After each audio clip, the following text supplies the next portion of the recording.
What's up mga kakumpuni? Meron tayong tanggap. Dalawang cellphone to, isang Samsung, nakalimutan yung Google account, tsaka yung Huawei Y6 Pro 2019. Ito, sir. Taga saan ka, sir? Nakakabang. Ay, Rabago, malapit lang. Ito yung ano niya, ayan. Panggamit lang din sa bata. Tapos ito, makikita nyo. Kita ba, tol, balok to? Ayan. Para siyang naka-twist. Nakaganon, no? Bila. Ayan. Makikita nyo, sobrang durog, oh. Ayan, makikita. Kita. Man. Gagawin na natin to. Ito muna gawin natin. Pre, may alam ka bang pagawa ng cellphone? Oo, pre, sa Shino Marian's Repair Shop sa gagalangin dun. Magaling dun.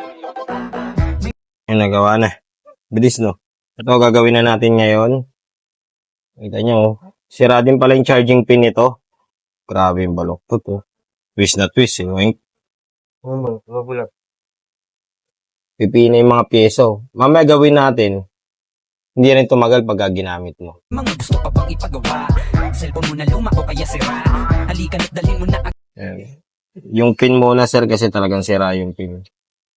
Didiretso ko rin naman yan, sir. Try natin kung kaya kong tanggalin na lang to para yung cover para hindi matuluyan. agad sa amin. Tsak mabubuo yan at yung magagamit. Nabagsak mo ba o kaya na ibalibag? Hindi bumubukas o ang LCD ay basag. Huwag kang mag-alala kung ang CD Ito tinanggal natin kasi masyado na siyang dikit na dikit sa pyesa. Although sabi mo meron siyang ano rito, cover. Kaso masyado na kasing baka maipit ng maipit. Ayun.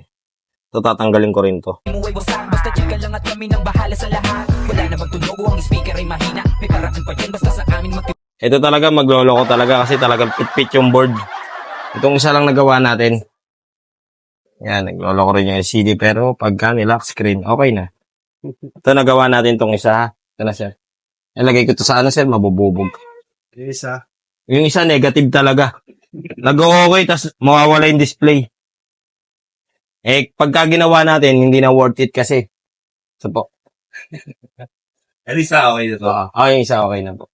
Sa mga customer ko po na gusto magpa-repair, i-PM nyo lang po ako sa Shiloh Marian Cellphone Repair o kaya sa Ian Andrew de la Cruz yung may blue check. Pagka walang blue check, hindi po ako yung mga kakumpanya. Yun lang po. Maraming salamat. God bless.